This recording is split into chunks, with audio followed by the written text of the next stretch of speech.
이어서 간추린 소식입니다. 농림축산식품부는 최근 고병원성 조류인플루엔자와 ASF 등 가축질병 발생과 축산물 생산비 상승에도 불구하고 현재 수급 상황은 대체로 안정적이라고 평가했습니다. 농식품부에 따르면 10월 축산물 소비자 물가 지수는 전년 대비 1.8% 상승하는 데 그쳤습니다. 농식품부는 고병원성 AI 등 가축질병 확산 방지를 위해 농가 방역 의식을 제고하고 축산물별 선제적인 수급 안정 대책을 추진할 계획이라고 밝혔습니다. 농림축산식품부는 22일 제3회 김치의 날을 맞아 서울 남산골 한옥마을에서 기념식을 열었습니다. 이번 기념식에선 김치산업 발전 유공자 시상식과 김치 품평회 수상작 전시, 김치 요리 경연대회 등 다채로운 행사가 진행됐습니다. 이날 기념식에 이어 농협이 주최하고 농식품부가 후원한 2022년 국민 행복 김장 나눔 행사가 열렸습니다.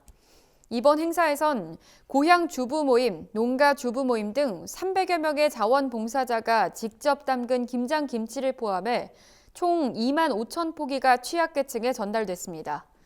이 밖에도 전국 각지의 특산물을 이용한 팔도 김치와 전문가의 김장 시연을 볼 수 있는 김치 홍보관이 운영됐습니다. NH농협카드는 22일 서울 중구은행회관에서 서민금융연구원과 보이스피싱 예방을 위한 업무 협약을 체결했다고 밝혔습니다. 이번 협약에 따라 농협카드는 인공지능 기반의 보이스피싱 탐지 시스템으로 적발한 피해 유형과 예방법을 서민금융연구원에 제공하고 보이스피싱 구제 안전망을 구축하기 위한 공동 연구에 나설 방침입니다.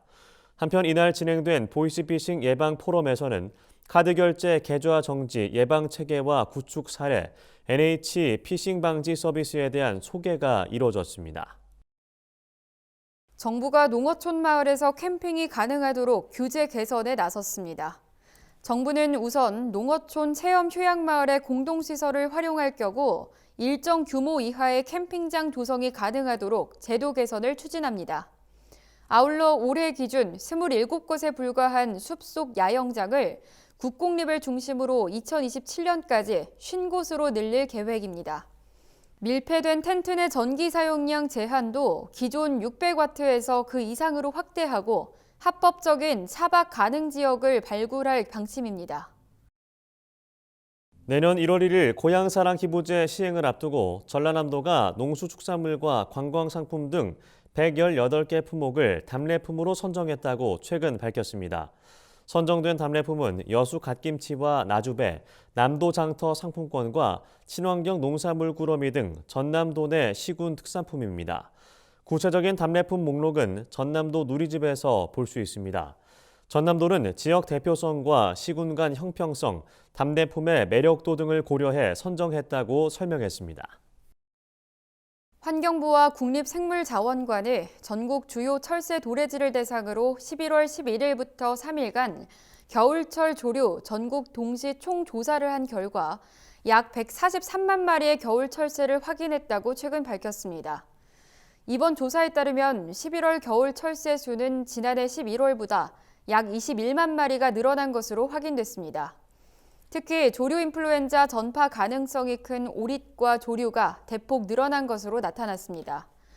환경부는 조사 결과를 관계기관에 공유하고 AI 확산 예방을 위한 신속 대응 체계를 유지하기로 했습니다. 국토교통부는 노량진 수산시장, 청량리 시장, 암사시장 등 세 곳의 전통시장에서 우리시장 빠른 배송 서비스를 시작한다고 최근 밝혔습니다. 이에 따라 소비자는 세계 전통시장 가맹점포 525곳에서 전화나 방문 주문을 하면 당일, 묶음, 새벽 배송을 받을 수 있습니다.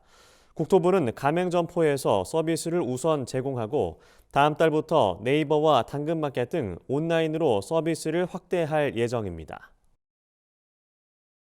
앞으로는 당사자가 동의할 경우 멀리 사는 가족의 정부 보조금 혜택도 온라인으로 확인할 수 있게 됩니다.